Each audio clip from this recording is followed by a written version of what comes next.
ازيكم متابعيني عاملين ايه؟ النهارده جايبه لكم افكار سهله وسريعه وفي نفس الوقت تنفع جدا للعزومات. معانا النهارده اول فكره معانا عباره عن جلاش باللحمه المفرومه.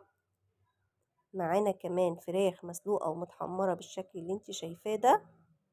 شويه ملوخيه خضراء بالطشه الحلوه بتاعتنا المصريه. شويه المخلل. ممكن بدل الفراخ ممكن تعملي فراخ مشويه بدل ما تكون مسلوقه ومتحمره. ممكن بدل الجلاش تعملي صينيه مكرونه بشاميل. وادي المخلل، ممكن بدل المخلل تعملي كمان سلطة الكول سلو. ادي شوية بفتيك طالعين كلهم بلون واحد، الكفر ماسك عليهم وطري وفي منتهى الجمال. افكار كده سهلة وسريعة وتنفع جدا معانا في الاكلات، بيبقى عندنا العزومة ومبنبقاش عارفين نعمل اكل ايه. فانا جمعت كده كام حاجة وجمعتهم لك في فيديو، وقلت تبقى افكار حلوة تنفع تبقى معانا جدا في العزومات. عايزين وجبة كده تبقى سهلة وسريعة وجاي ولادنا مثلا عايزين نعزمهم على اكلة كده خفيفة، تنفع جدا الوجبة دي معانا. سفرة نواشف كده سهلة وسريعة، وممكن على قد إمكانياتك برضو اعملي.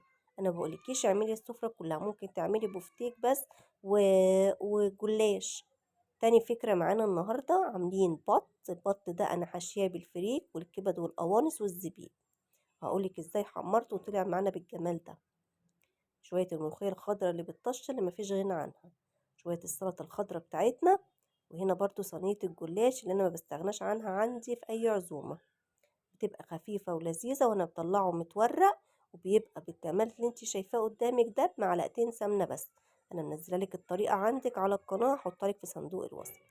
انا حمرت البط معانا دوت، عبارة عن معلقتين سمنة، عليهم معلقة صلصة، عليهم نص معلقة سكر وسنة ملح وسنة فلفل اسود.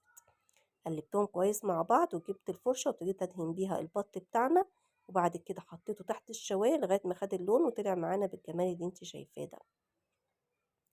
وجبات كده سهلة وسريعة وفي نفس الوقت بتنفع جدا زي ما قلتلك في العزومات وما بتوقفكيش في المطبخ كتير خالص.